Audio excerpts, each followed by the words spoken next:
Hello বন্ধুরা, welcome back to my channel. আমার নতুন একটি ভিডিওতে তোমাদের সবাইকে স্বাগত জানাই। আমি ভালো আছি, তোমরা কেমন আছো? আশা করি তোমরা সকলে ভালো আছো, সুস্থ আছো। পূর্ব মেদিনীপুর জেলার ছোট্ট একটি গ্রাম থেকে আমি সুমিতা আমার ব্লগ চ্যানেলে জানাই তোমাদেরকে অনেক অনেক স্বাগত আর অনেক অনেক ভালোবাসা। আমি আমার নিত্যদিনের কাজকর্ম সারাদিন কি করি না করি সবটাই তোমাদের সঙ্গে ব্লগে শেয়ার করি। তো তোমাদের কেমন লাগে অবশ্যই কিন্তু কমেন্টে জানাবে। তো দেখো, ঘুম থেকে উঠেই চলে এসেছি পেছন সাইডের পুকুর ঘাটে। তো পেছন দিকের পুকুর ঘাটটায় না, মানে এমনি সচরাচর যে থালা বাসন ধোয়া, হাঁড়ি কড়া ধোয়া, এই পুকুরটাই কিন্তু করি। আর সামনের দিকের যে পুকুরটা রয়েছে ওটাতে কিন্তু জামা কাপড় ধুতে যাই বা কোনো জিনিস ভালো কিছু, তো সেইগুলোই ধুতে যাই। তো দেখো, এই পুকুরটায় ভালো বা জামা কাপড় কিছু ধুই না কেন, কারণ এইটায় দেখো পুকুরটাতে একটু মানে হদে হদে ভর্তি। তো সেই কারণে এইটাতে কিন্তু এমনি থালা বাসন ছাড়া আর কিছু ধুই না। থালা বাসনগুলো যেমন ধুয়ে নিই, তার সঙ্গে কিন্তু কলের জল দিয়েও ধুয়ে নিই। তো চলো ঝটপট করে সকালের কাজগুলো আগে সেরে ফেলি। আর আমি ঘুম থেকে উঠতে না উঠতেই তো ঋদ্ধিস আমার সঙ্গে উঠে পড়ে। তো দেখো, তোমাদের সঙ্গে কথা বলতে বলতে আমার বাসন মাজা সমস্ত কিছু হয়ে গেছে। আর এখন বাজে সকাল 7টা। তো 7টা থেকে তোমাদের সঙ্গে ব্লগটা শুরু করছি।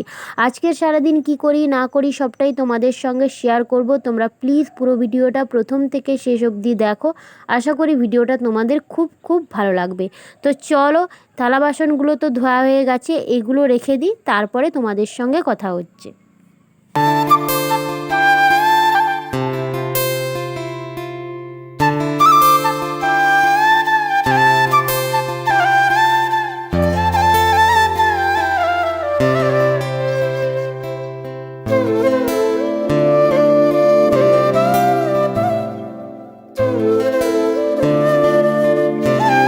আমি রাতে প্রায়শই এখন ভাত খাচ্ছি, যেহেতু শীতটা আগের থেকে একটু কমে গেছে। কিন্তু শাশুড়ি মা রাতে ভাত খায় না, উনি মুড়ি এইসবই খেয়ে থাকে, মুড়ি রুটি এরকমই খেয়ে থাকে। আর আমার শুকনো খাবারটা না সব সময় ভালো লাগে না। যাই হোক, দেখো, তো এত থালা বাসন পড়ে কারণ মানে সন্ধ্যাবেলায় কেউ মানে শাশুড়ি মা চা খায়, মুড়ি খাই, কখনো ঋদ্ধিসের টিফিন খাওয়া থাকে, তারপরে ওর রাতের খাওয়া থাকে। এই জন্য কিন্তু প্রত্যেক দিন এত এত থালা বাসন কিন্তু বের হয়। আর বাড়িতে দুজন নয়, এখন কিন্তু 3জন মানুষ ঋদ্ধিসকে নিয়ে। আর ঋদ্ধিসের পাপা তো কাজের সূত্রে বাইরে থাকে। যাই হোক, দেখো, তো থালা বাসনগুলো মেজে রেখে দিয়ে দেখো উনুন শালে চলে এসেছি। উনুন শালটা গোবর আর মাটি দিয়ে পুরোটা লেপে নিচ্ছি। এই উনুন শালটা কিন্তু আমাদের গ্রামেগঞ্জের বউদের এরকম রান্নাঘরে থাকে। তো গ্যাসও থাকে আবার উনুনও থাকে, কাঠের জালে উনুনে রান্না করা হয় হয় তো সেই কারণে কিন্তু প্রত্যেক দিন এইভাবে উনুন শালটা লেপে নিতে হয়। এই উনুন শাল লেপার আগে কিন্তু আমি গ্যাস ওভেনটা ভালো মতন করে মুছে নিয়েছি, সেটা তোমাদের সঙ্গে শেয়ার করলাম না। তারপরে দেখো, তো কাজ সারতে সারতে তো ঋদ্ধিস উঠে গেছিলো, ওকে তো শাশুড়ি মা নিয়ে এখন বসে রয়েছে। একটু বেলা হলে ওকে খাইয়ে দাইয়ে দিলে তো একটু ঘুরতে যাবে। তার আগে দেখো, ও উঠে যেতেই আমি বিছানাপত্রগুলো গুছিয়ে নিচ্ছি। আর এখন শীতকাল, লেপটা রোদে দিই কিন্তু প্রত্যেক দিন দিই না, কারণ এত বড় লেপ প্রত্যেক দিন টানা হ্যাচড়া করতে কিন্তু ভালো লাগে না। কিন্তু রাতে হয়তো মানে গরম থাকতো, কিন্তু কি করব, প্রত্যেক দিন কিন্তু মানে মোটা লেপ টানতে পারি না, সেই কারণে দেখো গুছিয়ে কিন্তু রেখে দিলাম। তো চলো বিছানাটা আগে গুছিয়ে নিই, তারপরে তোমাদের সঙ্গে কথা হচ্ছে।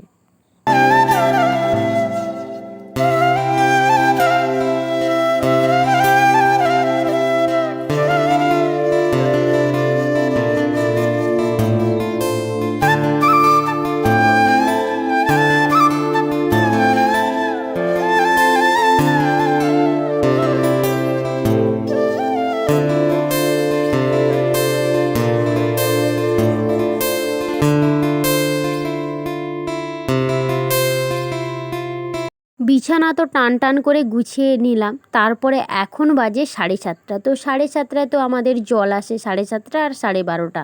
তো দেখো, 7:30 থেকে 8টা অবধি জল থাকবে। আর সকালবেলায় আমাদের একটু বেশি জল লাগে, তাই জন্য দেখো তাড়াতাড়ি করে সমস্ত জল ভরে নিচ্ছি, একটুও জল নষ্ট না করে। নিচে কিন্তু আমি গামলি পেতে রাখি, আজ কিন্তু গামলিটা পাতলাম না, কারণ ওই দিকে যে প্লাস্টিকের গামলাটা দেখছো না, ওইটা কিন্তু বসে বসে খারাপ হয়ে গেছে। মানে সব সময় কলপাড়ে বসে থাকে, তো সেই কারণে। তো ওকে মানে ভরে গেলে তুলে রাখাও যায় না, আবার বসানোও যায় না। তো আগে জল বোতলে ভরে নিই, তারপরে যে গামলিটা রয়েছে ওইটা কিন্তু বসিয়ে দেবো। তো চলো ঝটপট করে আগে জল ভরে নিই।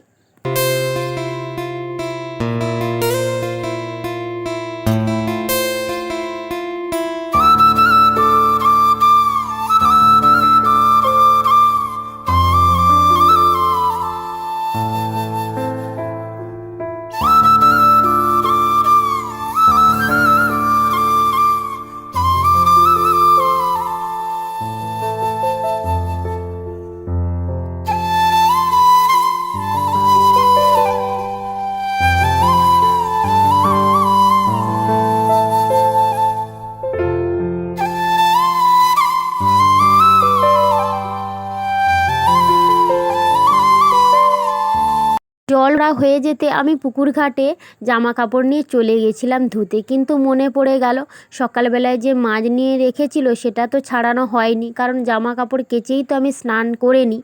তখন স্নান করার পরে আর মাছ ছাড়াবো না বলে আবার জামা কাপড়গুলো সার্ফ জলে ডুবিয়ে রেখে দিয়ে মাছ ছাড়াতে চলে এলাম। আর আজকের বাড়িতে কিন্তু পোনা মাছ রয়েছে। আমার পোনা মাছটা খুব একটা পছন্দ নয়, কিন্তু কি করব।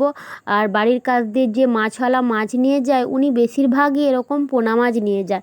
আর আমাদের বাড়িতে না সমুদ্রের মাছ বা অন্য যে কোনো মাছ আনা হয় না, কারণ ঋদ্ধিষ রয়েছে। ঋদ্ধিষের জন্য তো সমুদ্রের মাছ বা মরা কোনো মাছ ওর জন্য আনা হয় না। তো সেই কারণে কিন্তু বেশিরভাগ সময় আমাদের বাড়িতে পোনা মাছ হয়। আর পোনা মাছ হওয়ার জন্য আমার একদমই মানে ভালো লাগে না বলতে গেলে। কি করব, ঋদ্ধিষের জন্য তো মাছটা করতেই হয়।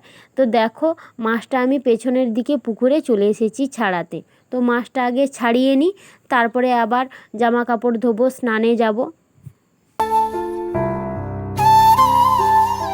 মাছটা ছাড়িয়ে নিয়েই কিন্তু আমি ঋদ্ধিষের খাবারটা গ্যাসে বসিয়ে দিয়েছিলাম। তো ওর খাবারটা কিন্তু এখন আস্তে আস্তে হচ্ছে।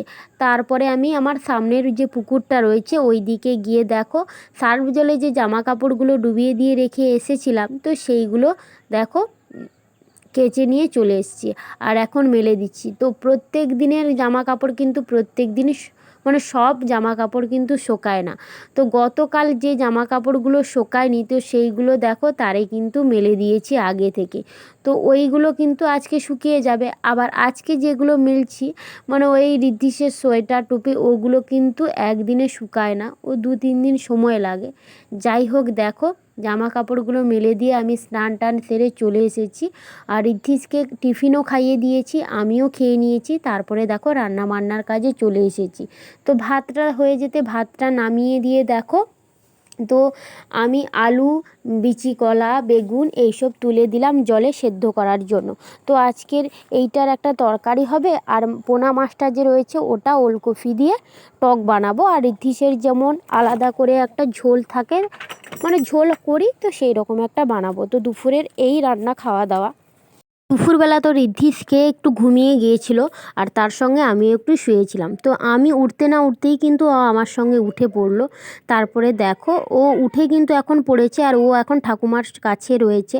আর আমি দেখো ওর জামা কাপড়গুলো যে মেলে দিয়েছিলাম তো সেইগুলো না দড়ি থেকে নিচে মেলে দিয়েছি, কারণ ভালো মতন যাতে শুকিয়ে যায়। তো সেইগুলোই দেখো এখন তুলে নিচ্ছি।